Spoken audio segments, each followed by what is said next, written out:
This morning, just a few days left to 2020 for your trading. Investors closely watching for a COVID stimulus package that was thought to be done. But then President Trump voiced disapproval with the package, wanting a lot more aid for the American people in the form of higher direct payments to individuals and couples. Says $600 just isn't enough.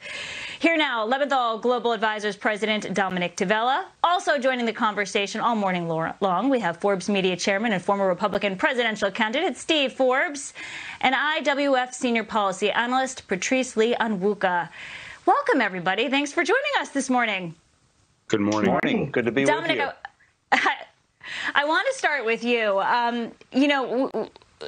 With this stimulus package that we thought President Trump would sign, we also had the reality that the government wouldn't shut down. So is that now back on the table, that we could see a government shutdown later this month because this bill might not be done after all in terms of relief for Americans and businesses? Let's start with this vote that passed through both sides of Congress is pretty much veto-proof. So I think it's a done deal. They might tweak it a little bit, but I do think it's a done deal. It is a little surprising, this morning's headline news from the president, considering that Treasury Secretary Mnuchin's been intimately involved in these negotiations that have gone on for months and months. So a little surprising at the last minute we get this curveball, but I do think it'll be ironed out, a little tweaking, and it's a done deal. Steve, why the curveball?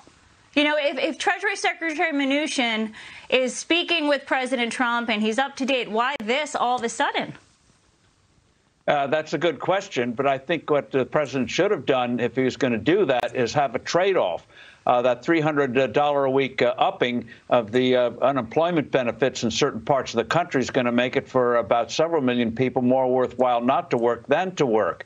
So he should have done a trade-off, take that $300 off the table, or at least two out of the $300, and up the payment to individuals, $1,500 or $2,000 or even more.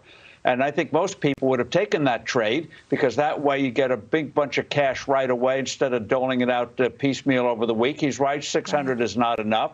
And the nice thing about this $2,000 is it's a one-time thing. It does not distort labor markets. It's a one-off, done, over with. So he should have called for a trade-off rather than simply saying up the $600 to $1,500 or whatever. Should have had a trade-off.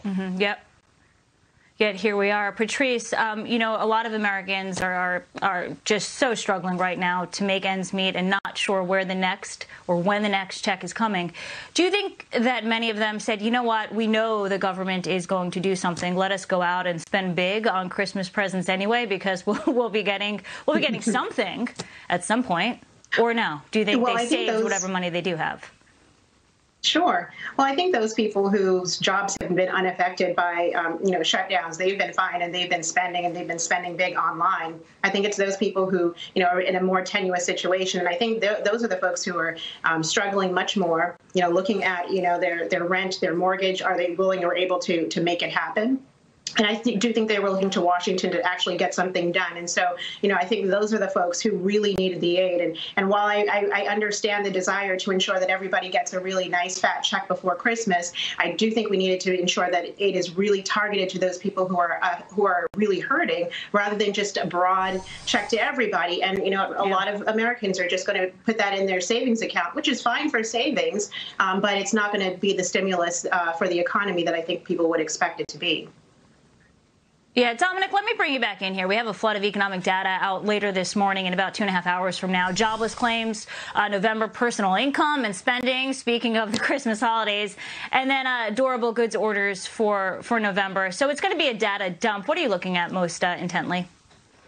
So primarily the spending numbers and the consumer confidence numbers. The consumer drives this economy and has been driving this economy. And we've seen, obviously, a rebirth of spending from the lows back in March and April. But it's kind of peaked out. It's kind of leveled out. We saw mall traffic drop by, I think the number was around 40%. So this spending number is and confidence number is very important going forward. And unfortunately, I think the reality of the virus getting worse and the lockdowns around the country, and the overall mood is going to be a little somber this holiday season. It's not going to be as exciting, and the spending is not going to be as robust as last holiday season. So these numbers are really important, at least in the short term. And you know, Dominic, as you say that, it's true. 2020 was such an awful year, but it was a fantastic year if you were invested in the stock market. And yeah, people with fat paychecks and who make money are invested, but so are all these new investors, millennial investors, using apps like Robinhood. So when you look at the markets in 2020, they were great. What is your outlook for 2021?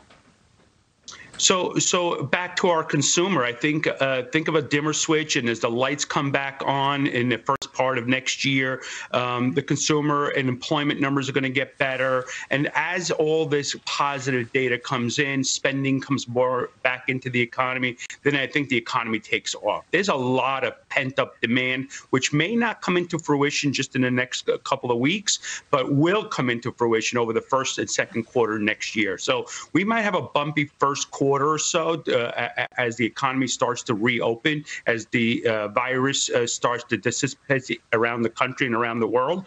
But I do think that going into the second, third, and fourth quarter, we could see really robust growth. We could see GDP at plus 4%, consumer spending at real record levels, as we literally free them up, as they literally get out of jail and go out there. And I trust that the American consumer will figure out a way to spend that money that they've not been spending pretty much all year long. Dominick Tavella, Merry Christmas.